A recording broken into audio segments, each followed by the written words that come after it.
ರೇವಣ್ಣ ಪಾಲಿಗೆ ಇಂದೇ ನಿರ್ಣಾಯಕ ದಿನ. ಸ್ವಲ್ಪ ಯಾಮಾರಿದ್ರು ಇಂದು ಭವಾನಿಗೆ ಡೇಂಜರಸ್ ಡೇ.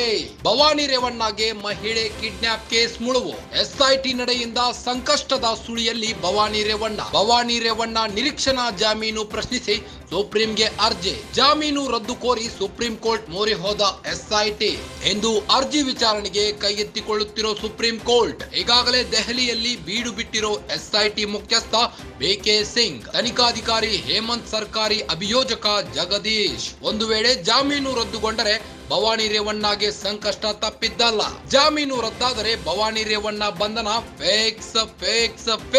ಹೈಕೋರ್ಟ್ ನಲ್ಲಿ ಜಾಮೀನು ಸಿಕ್ಕ ಖುಷಿಯಲ್ಲಿದ್ದ ಭವಾನಿ ರೇವಣ್ಣ ಈಗ ಎಸ್ಐಟಿ ನಡೆಯಿಂದ ಭವಾನಿ ರೇವಣ್ಣಗೆ ಡವಾಡವ ಶುರುವಾಗಿದೆ. ಭವಾನಿ ರೇವಣ್ಣ ಪಾಲಿಗೆ ಇಂದೇ ನಿರ್ಣಾಯಕ ದಿನವಾಗಿದೆ. ಸ್ವಲ್ಪ ಯಾಮಾರಿದ್ರು ಇಂದು ಭವಾನಿ ರೇವಣ್ಣಗೆ ಡೇಂಜರಸ್ ಆಗಲಿದೆ. ಭವಾನಿ ರೇವಣ್ಣಗೆ ಮಹಿಳೆ ಕಿಡ್ನಾಪ್ ಕೇಸ್ ಮುಳುವಾಗಿದೆ. ಎಸ್ಐಟಿ ನಡೆಯಿಂದ ಸಂಕಷ್ಟದ ಸುಳಿಯಲ್ಲಿ ಭವಾನಿ ರೇವಣ್ಣ ಸಿಕ್ಕಿ ಹಾಕಿಕೊಂಡಿದ್ದಾರೆ. ನಿರೀಕ್ಷಣಾ ಜಾಮೀನು ಪ್ರಶ್ನಿಸಿ ಸುಪ್ರೀಂಗೆ ಅರ್ಜಿ ಸಲ್ಲಿಸಲಾಗಿದೆ. ಜಾಮೀನು ರದ್ದು ಕೋರಿ ಸುಪ್ರೀಂ ಕೋರ್ಟ್ ಮೊರೆ ಹೋಗಿದ್ದಾರೆ.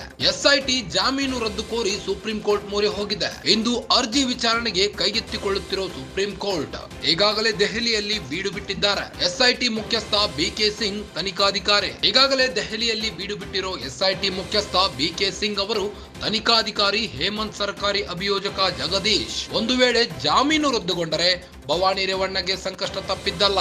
ಜಾಮೀನು ರದ್ದಾದರೆ ಭವಾನಿ ರೇವಣ್ಣ ಬಂಧನ ಫೇಕ್ಸ್ ಅಂತಿದ್ದಾರೆ. ಹೈಕೋರ್ಟ್ ನಲ್ಲಿ ಜಾಮೀನು ಸಿಕ್ಕ ಖುಷಿಯಲ್ಲಿದ್ದ ಭವಾನಿ ರೇವಣ್ಣ ಈಗ ಎಸ್ಐಟಿ ನಡೆಯಿಂದ ಭವಾನಿ ರೇವಣ್ಣಗೆ ಡವಡವ ಶುರುವಾಗಿದೆ.